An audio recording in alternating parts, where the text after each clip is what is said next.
15 number का question, इसमें बोला है एक त्रिभुज के कोण समांतर श्रेणी में है, न्यूनतम कोण में जो ग्रेडों की संख्या है और महत्तम कोण में रेडियनों की संख्या है उनका अनुपात 40 संबंधे पाई है।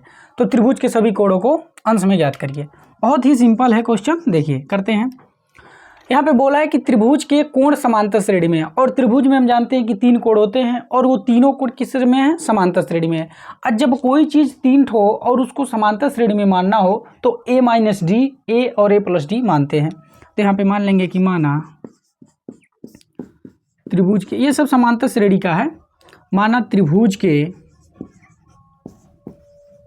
तीनों कोण क्रमशः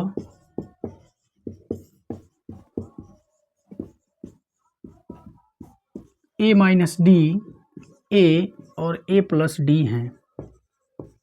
हमने इस तरह से क्यों माना, क्योंकि इसमें बोल रखा है कि जो उन त्रिभुज के कोण हैं वो समांतर श्रेणी में है।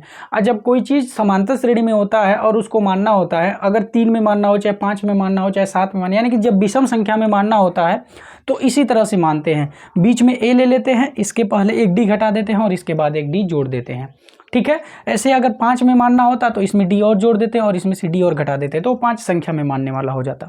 तो समांतर श्रेणी में ऐसे ही मानते हैं। तो जब 3 संख्याएं मानना था और ये तीनों समांतर श्रेणी में था तो इसलिए हमने a माइनस डी, a और a प्लस डी हो गया। अब यहाँ तक तो काम हो गया। आगे बोला है कि जो न्यूनतम कोण है, अब देखिए जो शुरू में होता है ये सबसे छोटा होता है, न्यूनतम ये होता है, और जो बाद में होता है ये वाला, ये सबसे बड़ा होता है, यानी कि ये सबसे छोटा, ये इससे बड़ा और ये वाला सबसे बड़ा। अब इनमें तीनों का जो दोनों का, न्यूनतम वाले का और महत्तम वाले का जो अनुपात है वो 40 अनुपात पाई है।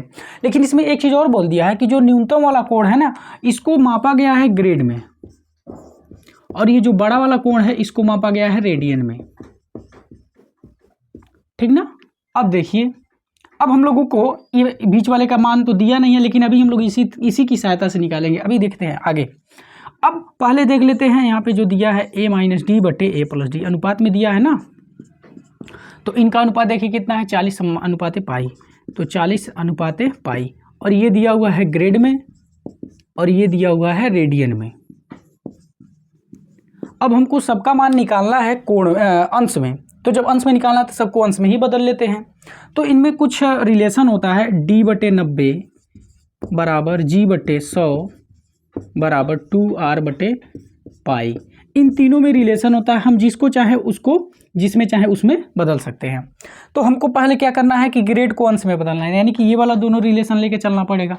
तो d बराबर यहाँ से हो जाएगा 90 बटे 100 और यहाँ पर हो जाएगा g। तो इसका मतलब ये होता है कि जब हमको डिग्री में बदलना होगा तो 90 बटे 100 इंटू जी मतलब होता है ग्रेड वाला मान यहाँ पे रखना पड़ेगा। तो हमारा किस में बदल जाएगा, डिग्री में। डी मतलब डिग्री, जी मतलब ग्रेड और आर मतलब रेडियन होता है, ठीक ना। तो यहाँ पे देखिए, अब हमको 40 ग्रेड को बदलना है डिग्री में, तो हमको यहाँ पे देखिए ग्रेड वाला मान रखना पड़ेगा। तो रखेंगे तो हो जाएगा 90 बटे 100 गुणे 40, यही होगा ना। अब यही हो जाएगा हमारा डिग्री में, तो यही काम हम यहाँ पे करने वाले हैं। तो यहाँ पे हम रख देते हैं, अगले स्टेप में करते हैं। तो 40 गुणे 90 बटे 100 और ये हो गया डिग्री में, चाहे अंश लिख देते हैं बटे। अब ये वाले करेंगे तो ये हमारा रेडियन में है, तो जब रेडियन को हम डिग्री में बदलते हैं तो 180 बटे पाई से गुणा करते हैं, ठीक ना। और ये हो गया हमारा अंश, ठीक है। अब यहाँ पे देखिए पाई से पाई कट जाएगा और एक जीरो से एक जीरो कट गया, एक जीरो से ये वाला जीरो कट गया, तो ऊपर 36 हो गया और नीचे हो गया 180। अब इसको थोड़ा सा और काट लेते हैं, 36 बचे 180, तो ऊपर 1 बचा, नीचे 5 बचा, और ये आ रहा है a माइनस डी बटे a प्लस डी के बराबर। अब इसको हम गुणा कर लेते हैं तिरछा, तो 5a minus 5d equal to a plus D. इसको इधर ला लेते हैं तो 4a हो जाएगा, इसको उधर लेकर के जाएंगे तो 6d हो जाएगा। अब देखिए, अब यहाँ से हम अगर a का मान निकालना चाहें चाहे d का मान निकालते हैं, तो जब d का मान निकालेंगे तो ये 6 इधर लाना पड़ेगा, तो 4/6 इंटू a, तो फाइनली d का मान आ जाएगा 2/3a। यहीं पे छोड़ देते हैं। देखिए हम लोगों को अगर इन तीनों कोणों का मान चाहिए तो ए और डी सबका मान पता होना चाहिए। ए और डी पता चल जाएगा तो हमारा पहला दूसरा तीसरा तीनों कोण आराम से आ जाएगा। अच्छा एक चीज़, अब यहाँ पे हम लोगों को जो करना था वो ये करना था कि ये जो पहला वाला था वो ग्रेड में था, दूसरा वाला था वो रेडियन में था। अब जब हम इन दोनों को हम अंश में बदल दिए, तो जब ये दोनों को हम अंश में बदल दिए तो ये बीच वाला भी क्या हो जाएगा, अंश में ही हो जाएगा। क्यों होगा, क्योंकि जब कोई तीन संख्याएं, मान लीजिए यही है ए बी सी, और जब ये ए बी सी अगर समांतर श्रेणी में है तो बीच वाले का 2 गुना इन दोनों के योगफल के बराबर होता है। ठीक है, अब ये पहला वाला कोण है और ये तीसरा वाला कोण है। पहला वाला कोण पहले ग्रेड में दिया था और दूसरा वाला दिया था ये रेडियन में। तो अब हमने क्या किया था, यहाँ पे देखिए अंश में बदल लिया है ना, तो पहले वाले को भी हमने अंश में बदल लिया, तीसरे वाले को भी हमने अंश में बदल लिया।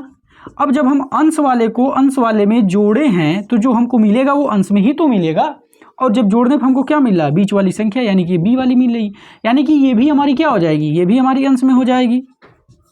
तो इस तरह से हमारे पास जो पहला और तीसरा वाला इन्फॉर्मेशन दिया था उसी की सहायता से हम लोग बीच वाले का मान पता कर लिए कि ये किस में आएगा। तो ये भी किस में आएगा, अंश में। क्यों आएगा, क्योंकि पहला जो ग्रेड में दिया था उसको हमने अंश में बदल लिया, तीसरे वाले को रेडियन में दिया था उसको भी हमने अंश में बदल लिया। तो जब इन दोनों को हमने अंश में बदल लिया और जब इन दोनों को हम जोड़ें तो जोड़ने पर भी हमको उसी तरह का मिलेगा, यानी कि अंश ही मिलेगा, और जोड़ने पर क्या मिल रहा था, यही बीच वाली मिल रहा था। तो इसलिए ये जो बीच वाला है ये भी हमारा अंश में हो जाएगा। तो इस तरह से बीच वाले का पता हम लोग कर लिए। अब इसमें हम देखते हैं, अभी तो हमारा कुछ नहीं निकला, ना ही ए का निकला और ना ही डी का निकला, अभी तो केवल रिलेशन निकला है। अब जो मेन काम है ना, अब हम लोग यहाँ पे करने वाले हैं। देखिए हम जानते हैं कि जो त्रिभुज के तीनों कोण होते हैं उनका योगफल होता है 180 अंश, तो वही हम लोग लिखने वाले हैं, उसी की सहायता से ये निकलेगा। तो लिखेंगे, चूँकि हम जानते हैं कि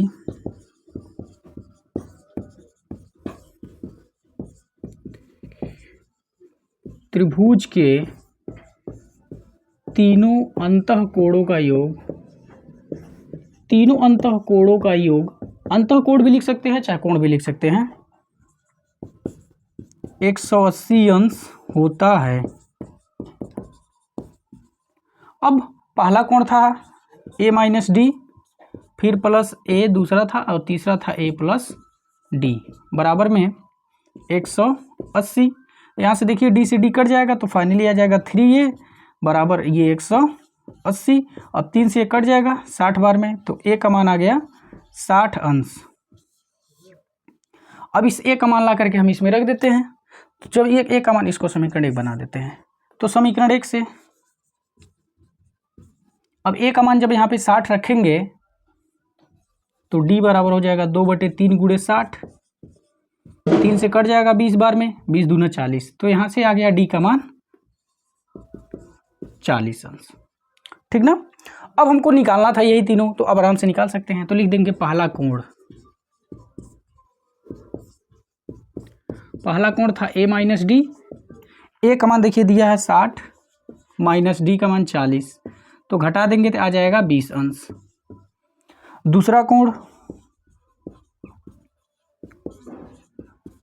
दूसरा कोण देखिए a है और a का मान यहाँ पे निकला हुआ है 60, तो दूसरा कोण 60 अंश हो जाएगा। फिर हमारा है तीसरा कोण, तीसरा कोण a प्लस डी है,